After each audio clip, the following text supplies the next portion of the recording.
नमस्कार, मेरा नाम वंदना अग्रवाल है। मैं भारतीय ग्रुप ऑफ कॉलेज दुर्ग से हूँ। आज का मेरा टॉपिक है जॉइनिंग ऑफ मल्टीपल टेबल्स। हमने यहाँ पर कुछ टेबल्स बनाई हैं जिनके आधार पर हम एंड और ऑपरेटर के द्वारा 3 से 4 टेबल्स को जॉइन कर देखेंगे।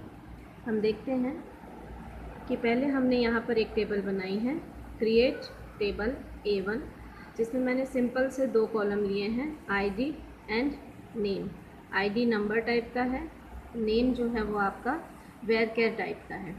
इसमें मैंने 3 रोज़ इंसर्ट की हैं। Insert into A1 values 1 Amit, एक फर्स्ट रिकॉर्ड होगा हमारा। देन सेकेंड रिकॉर्ड है 2 एंड राजा के नाम से। थर्ड रिकॉर्ड है आपका 3 एंड रेखा के नाम से।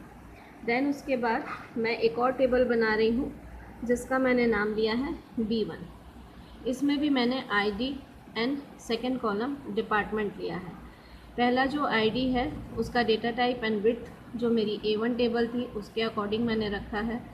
दूसरा कॉलम जो है मैं अनदर कॉलम ले रही हूँ, वेरकेयर डेटा टाइप है। आप कोई भी डेटा टाइप ले सकते हैं, मैंने यहाँ वेरकेयर ही लिया है क्योंकि मैं डिपार्टमेंट लेना चाह रही हूँ।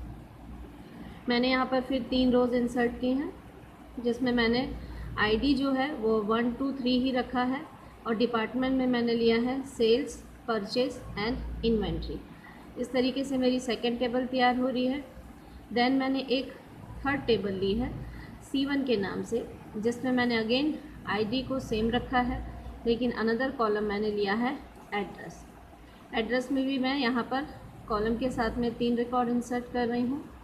ये मैंने एड्रेस लिए हैं भिलाई, पुरी एंड दुर्ग। इस तरीके से मेरी तीसरी टेबल तैयार हो रही है।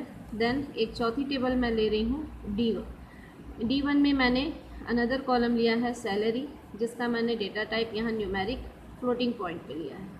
इस पर मैं 3 रिकॉर्ड फिर से डाल रही हूँ। मैंने 2000, 5000 एंड 8000 के हिसाब से यहाँ पर रिकॉर्ड्स डाले हैं। हम अपनी हर टेबल को सेलेक्ट करके देखते हैं। अगर हम यहाँ पर सेलेक्ट स्टार फ्रॉम A1 करते हैं तो हमको जो आउटपुट मिलता है उसमें देखिए 3 रिकॉर्ड दिखाई दे रहे हैं। इसी प्रकार से हम जब अपनी दूसरी टेबल को सेलेक्ट करते हैं, दूसरी टेबल हमने ली थी B1 को हम यहाँ पर सेलेक्ट करके देख रहे हैं तो जो आउटपुट आ रहा है उसमें 3 डिपार्टमेंट आपको दिखाई दे रहे हैं। इसी तरीके से सेलेक्ट स्टार फ्रॉम C1 करने पर मुझे उसमें 3 एड्रेस और 1 2 3 आईडी शो हो रहा है। देन चौथी टेबल मैंने ली थी D1 के हिसाब से।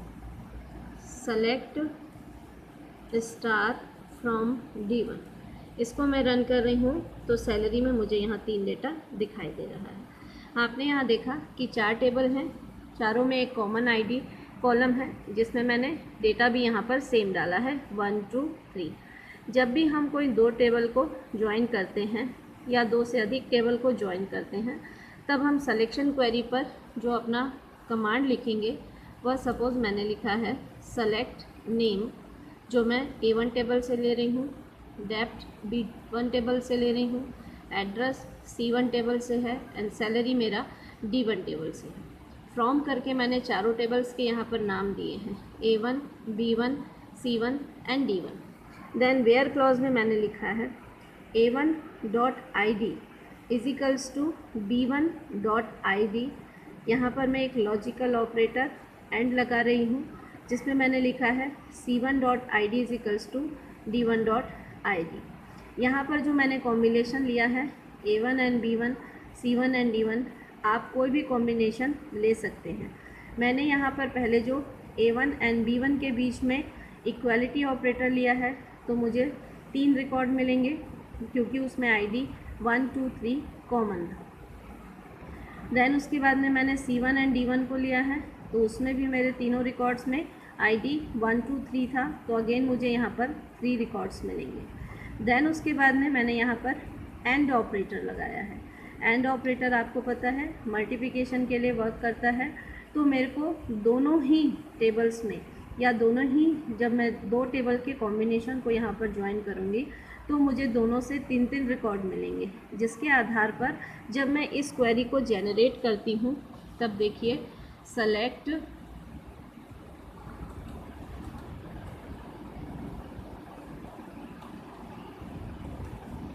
तो मुझे यहाँ पर 9 रिकॉर्ड्स दिखाई देते हैं। आपने देखा आपको यहाँ पर 9 रिकॉर्ड्स मिल रहे हैं जो कि आपके 4 टेबल से मिलकर आ रहे हैं। पहला जो कॉम्बिनेशन है वह A1 एंड B1 का है। दूसरा जो कॉम्बिनेशन है वह C1 एंड D1 का है।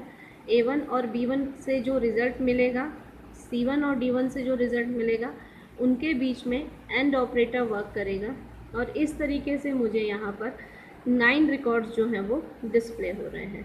तो यहाँ पर मैंने मल्टीपल टेबल्स ली थी, 4 टेबल मैंने ली थी एंड चारों के कॉम्बिनेशन को यूज़ किया था।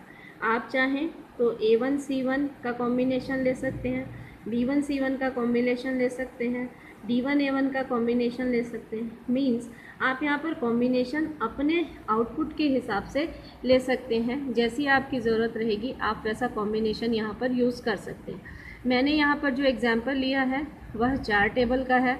आप चाहें तो 3 टेबल के ऊपर भी इस पर वर्क करवा सकते हैं। जब आप 3 टेबल पर वर्क करवाएंगे तो लॉजिकल ऑपरेटर एंड के दोनों तरफ आपको कोई एक कॉमन टेबल लेनी पड़ेगी।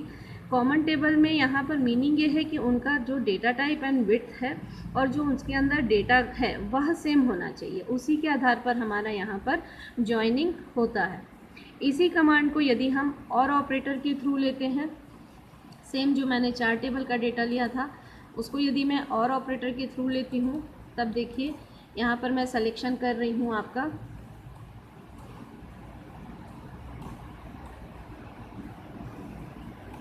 सेम क्वेरी है, केवल मैंने एंड की जगह पे और ऑपरेटर लिया है।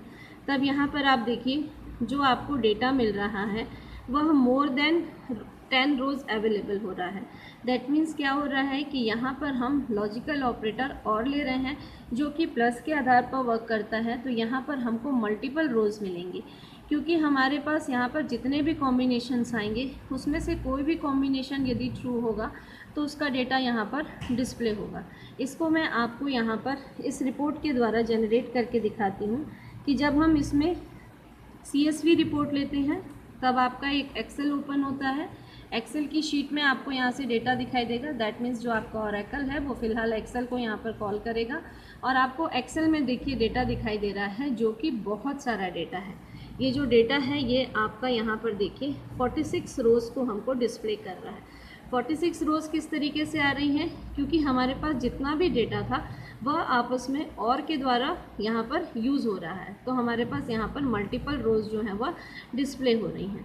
हम वापस अपने ओरेकल में जाने के लिए एक्सेल को क्लोज़ करते हैं, तब आप वापस अपने ओरेकल में आएंगे। इस तरीके से आपने देखा कि जब हम एक से अधिक रोज़ का डेटा यूज़ करते हैं या एक से अधिक टेबल्स का डेटा यूज़ करते हैं तो उनको एंड और ऑपरेटर के द्वारा कैसे ज्वाइन किया जाता है। आप यहाँ पर चाहें तो कई टेबल्स ले सकते हैं, जैसे कि मैंने यहाँ पर 4 टेबल ली हैं, आप यहाँ पर 6, 7, 8 या कितनी भी टेबल्स ले सकते हैं, लेकिन आपको फिर चेक करना पड़ेगा कि उसके अकॉर्डिंग आपका डेटा किस तरीके से यहाँ पर डिस्प्ले हो रहा है। अभी जो मैंने डेटा लिया था उसमें कोई भी डुप्लीकेट कॉलम्स नहीं थे या डुप्लीकेट डेटा नहीं था। यदि हमारे पास डुप्लीकेट डेटा होगा तो फिर हमको रिज़ल्ट चेक करना पड़ेगा कि किस तरीके से हमारा रिज़ल्ट जो है वो यहाँ पर शो हो रहा है।